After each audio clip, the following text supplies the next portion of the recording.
going to hear now from Irakli Kavtaradze, am I getting better at this, of Georgia, who's going to present Z Access. Thank you. So I'm Irakli Kavtaradze. I'm from Georgia. I represent a data analysis and data visualization organization called Z Access. I'm going to talk about government accountability, collaboration, and open data.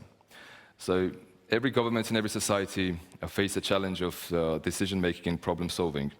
The part of this problem is the lack of knowledge, lack of skills, and sometimes lack of willingness. The result is that not many groups from society is represented in decision-making. So if you do not have that, it is not democracy.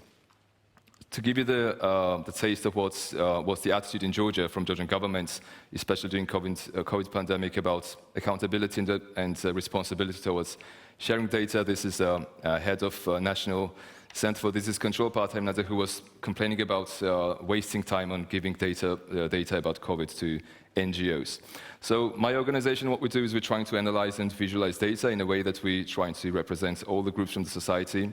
So we're trying to make this process more democratic.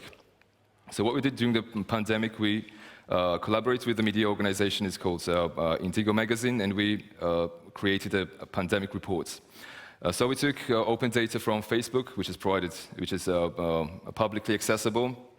So if you have this kind of crisis, which was pandemic, how do you track people if you have some kind of regulation that restricts the movement of people?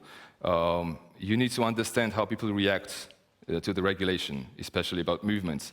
And this is the open data that tells you this is how the pattern of movement from different regions of the country changes during day by day, before and during the pandemic. Even more, if you want to understand if you have an outbreak of a virus in a certain region of a country, what is the probability that it might spread into other regions of the country? So you have this Facebook connectedness index data, which is also open data. You can understand what is the level of connection between two regions of the country in terms of Facebook friendships. And it turns out that the bigger the friendship, the higher the probability of the virus to spread in that region of the world, of the country. So you have this data, you can understand where should you direct your resources or whether you should stay in that region of country or not. And actually, we just 4 members in our organization. I'm a psychologist. My other colleagues are human geographers and urbanists. So what we do is, what we want to do is to collaborate with the government to provide the skills and knowledge to do this, what we've already done. Or we can go against them and criticize them, and we're also trying to collaborate with the media organizations to create data stories and make this kind of visualizations. And currently we are trying to create our package that contains big data and lots of data about Georgia, so it should be easily accessible by public and journalists and the government as well. So if anyone wants to collaborate or have that kind of mindset, please reach out. Thank you. And they know exactly where to find you. Tommy. Thanks for the presentation. Are you a consultancy working on specific requests coming from a media or government, or will you be, kind of out of own, have your approach where you go out and identify an issue, do the data analysis, and then put that out there? So we do the both. So we provide services, but we also we're trying to find donor organizations that give us money for the projects that are oriented towards public good and social issues.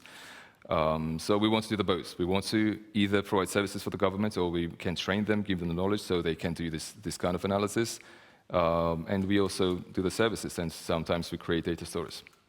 There's a project out from Aarhus University called HOPE that we did here in Denmark during the pandemic to analyze a lot of data on human behavior during a pandemic. I think that would be an interesting project, so happy to introduce you to the team there. Oh, thank you. That would be great. Cool.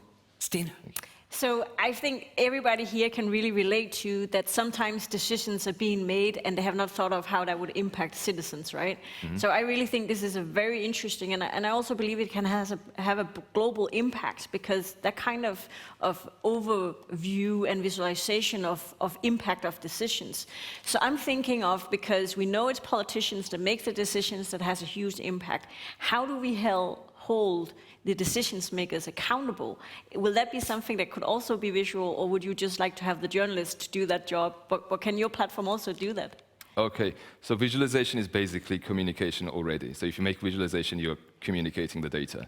So what it means that if, for example, you have some kind of regulation from the government, for example, they restrict the public transport or something else, like gathering in public places, you have this kind of data that tells you whether it had a real effect, because the data is granular, so it comes from lots of people, and tells you can correlate with, for example, the number of cases.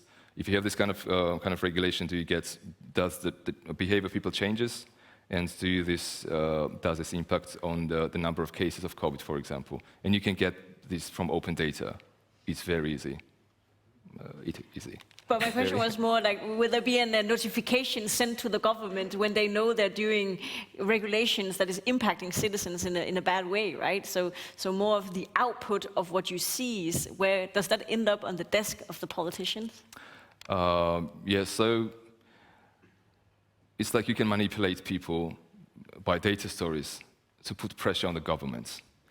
That's one direction. The other direction is that you should try your best to collaborate with them, try to convince them that you can do this. It's easy to do this. You just need maybe 2-3 people, just a few hours of work, and you can make good decisions based on this. You can spend less money on this, less resources, and make good decisions for the public, and you can get the votes in the next election.